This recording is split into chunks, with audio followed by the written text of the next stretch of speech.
আসসালামু আলাইকুম। হবিগঞ্জ আজমিতানা কাকালচর ইউনিয়নে গুছিয়া গ্রাম আবার আসলাম। কিন্তু গভর্নমেন্টে অনেক জায়গা জোগাড় দিচ্ছে তাদেরকে থাকার জন্য বাসস্থান সরকারে। তো তারা খুব আরামে আছে, শান্তিতে আছে। দেখেন গ্রামটা দেখতে খুবই একটা সৌন্দর্য, গাছ আছে প্রাকৃতিক বিভিন্ন ধরনের। আমি যেন আসলাম ভিডিও করার জন্য। সৌন্দর্য একটা জায়গা প্রাকৃতিক। তো এই এলাকার মানুষের যাতে আপনার ধর্মীয় অনুষ্ঠান বা এই ধর্মীয় কাজ করতে পারে, এই গ্রামের মানুষের যাতে নামাজ রোজা রাখার জন্য সামনে আবার একখান মসজিদ দিছে। দেখেন ওই তখন মসজিদ দিছে, এখানে নামাজ পড়ে সবাই সম্মিলিতভাবে। খুব সুন্দর একটা জায়গা দেখছেন। তো মসজিদটা টিনের ঘর কি দিচ্ছে প্রথম পর্যায়ে। তো এটা এক সময় অনেক কিছু হইতেও পারে, অনেক কন সব তো আল্লাহর ইচ্ছা, বলা যায় না কোন সময় কী হয়। তো যেতেছি এখন আপনার এই গ্রাম থেকে এখন যেতেছি মসজিদটা দেখার জন্য। তো ওই যে মসজিদ কান্তে সরকারের গভর্নমেন্টে দিল নামাজ পড়ার জন্য, মানুষের কল্যাণের জন্য। বুঝছেননি, ভালো লাগলো। গ্রামের মানুষের মসজিদে যেতে অনেক দূর নামাজ পড়তে হবে ভাই, তাই গভর্নমেন্ট থেকে মসজিদ দিয়ে দিছে যাতে মানুষ এখানে নামাজ পড়তে পারে এই জায়গাতে, এই গ্রামের মানুষে।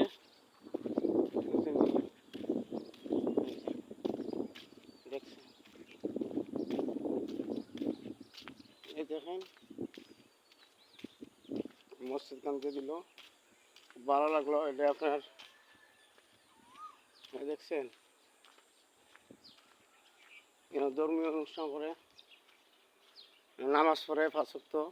দেখছেন এই যে পানির টেবিলের সিস্টেম আছে, ইমাম সব আছে এখানে, তাকে সবে নামাজ পড়ায়। দেখছেন খুব সুন্দর। আর এদিকে একটা পুরাতন মঠ আছে, দেখছেন। পাখি শব্দ করো না কেন, দেখছো কি সুন্দর। ওই হ্যাঁ তো কত সুন্দর।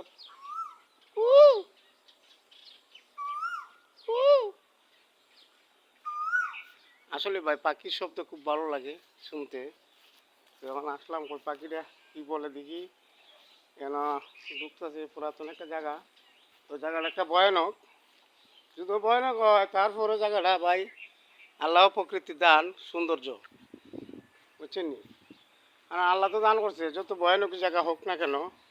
তো ওই ভয়ানকের মধ্যে আল্লাহর অনেক দর্শন দেখার মতন সুন্দর জায়গা আছে। দেখেন বুঝছেন, আমি কেন আসলাম। তো ভাই এখানে বেশিরভাগ ভয় লাগে সাপ। তবে সাপ যে সাপের ক্ষতি না করলে আপনার ক্ষতি করতো না। তো আমরা তো এখানে আসলাম ভিডিও করার জন্য। তো জায়গাটা খুবই একটা এখানে জঙ্গলের মতনই ছিল আগে, এখন তো অনেক মানে জঙ্গলটা কাটিয়া আবাদ করছে বা সবজি করতেছে। হ্যাঁ বিভিন্ন এখানে যেমন কচু রয়েছে ভাই, কোনো কচু রয়েছে, শাক সবজি অনেক জায়গা আছে। এই জায়গাগুলা প্রতিটা জায়গাগুলা মানে আস্তে আস্তে কাজও লাগিয়ে যেতেছে, বুঝছেন। ওই দিক দিকটা আরও জঙ্গল, সব প্রকৃতির জিনিস, আল্লাহ তালার দান।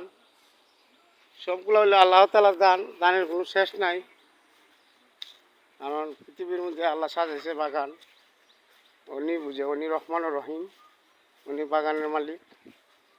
বুঝছেন, ওনার দর্শন অনেক কিছু দেখার মতন শেষ নেই। পুরাতন জায়গা এটা, পুরাতন আমরা এটা আপনার গোডাউন বলা হয়। এখানে আপনার অনেক সময় মানুষের ধান চাল রাখতো এক সময়। জায়গাটা অনেক পুরাতন, বুঝছেন, ভয়ানক। তো যারা প্রবাস থেকে দেখতেছেন ভালো থাকেন, সুস্থ থাকেন, দোয়া রইল।